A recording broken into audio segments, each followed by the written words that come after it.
Hi friends, இன்றைக்கி சுவையான சுண்டக்காய் காரக்குழம்பு எப்படி பண்ணுறதுன்னு தான் பார்க்க போகிறோம்.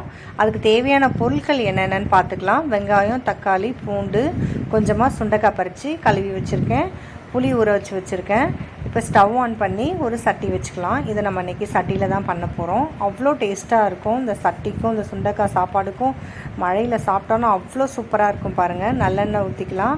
சட்டி காஞ்சதும் அதில் கொஞ்சமாக வடகம் ஆட் பண்ணிக்கலாம். வடகம் நல்லா பொரிஞ்சு வந்த ஸ்டேஜில் பூண்டு போட்டு நல்லா வதக்கி எடுத்துக்கலாம். பூண்டு நல்லா வதங்கணும், எண்ணெயிலே நல்லா நல்லா வதக்கி விடணும்.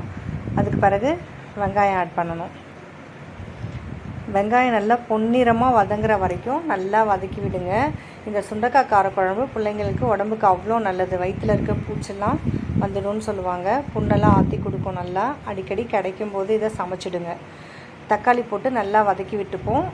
தக்காளி நல்லா வதங்கிட்டுருக்கட்டும். இப்போது இடிக்கிற உரலில் போட்டு இதை நல்லா இடித்து எடுத்துப்போம். இது அரிஞ்சு போடுறதோட இடித்து போட்டோம்னா அவ்வளோ நல்லாயிருக்கும். அந்த விதையோடு சாப்பிடும்போது நரன்னு சூப்பராக இருக்கும் காரக்குழம்பு.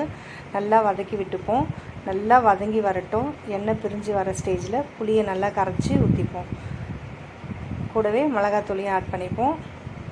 ஒரு கரண்டி வச்சு நல்லா கலக்கி விட்டு வச்சோன்னா தட்டு போட்டு மூடி விட்டோன்னா குழம்பு நல்லா கொதித்து வரும்.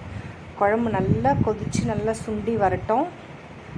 இப்போது கருவேப்பிலை ஆட் பண்ணி இறக்கணுன்னா சுவையான சுண்டக்காய் காரக்குழம்பு ரெடி. இந்த மாதிரி செஞ்சு ட்ரை பண்ணி பாருங்கள். நம்மளோட சேனல் உங்களுக்கு பிடிச்சிருந்ததுன்னா லைக் பண்ணுங்கள், ஷேர் பண்ணுங்கள். நம்மளோட சேனலை சப்ஸ்கிரைப் பண்ணுங்கள். தேங்க்ஸ் ஃபார் வாட்சிங்.